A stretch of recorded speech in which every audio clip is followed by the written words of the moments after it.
I think the last two speeches by him on Monday and this morning before the attack happened give a broad answer to that question. Дорогие друзья, The first part of his speech announcing invasion of Ukraine was not about Ukraine, it was about NATO and the United States. And that's an important part of his calculus. It was also repeated on Monday that he finds it unacceptable, the further military cooperation and encroachment, as he saw it, of NATO forces, particularly American forces, and the military development of Ukraine. So that's one part of it. The other part of it is to do with Ukraine itself and its history and relations with Russia.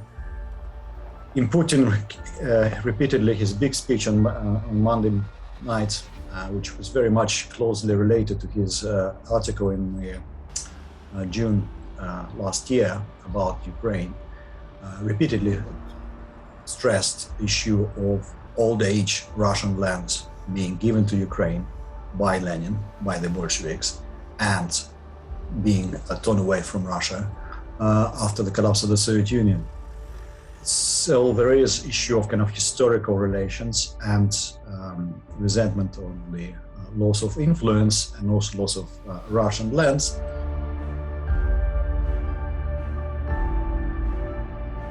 No, I really do not think so. There is absolutely no kind of discourse in Russia. I mean, you had this discourse about Ukraine for years, decades, which intensified 2014, which he kind of draws on.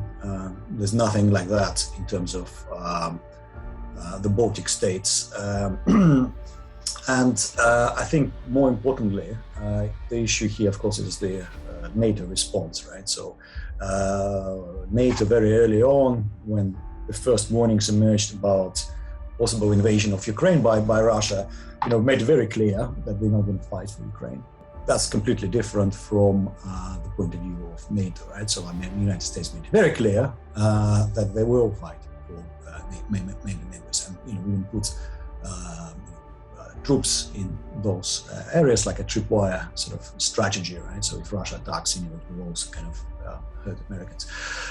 So no, I mean, there's neither kind of discourse or desire on the Russian part, nor there is actual kind of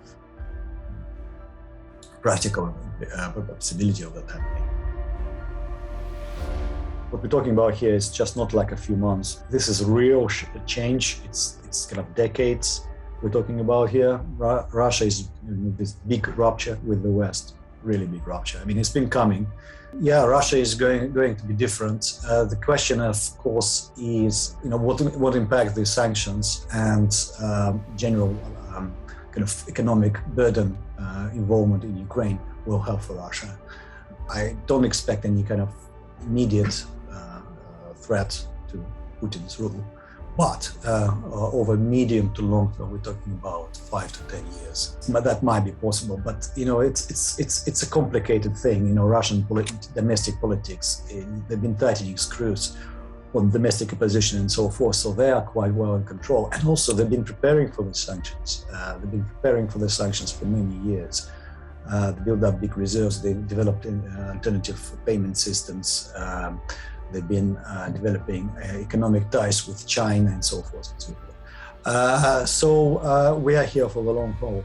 Don't expect uprising Putin to the throne and then Russia gives up its kind of nuclear weapons and Crimea back. It's not going to happen.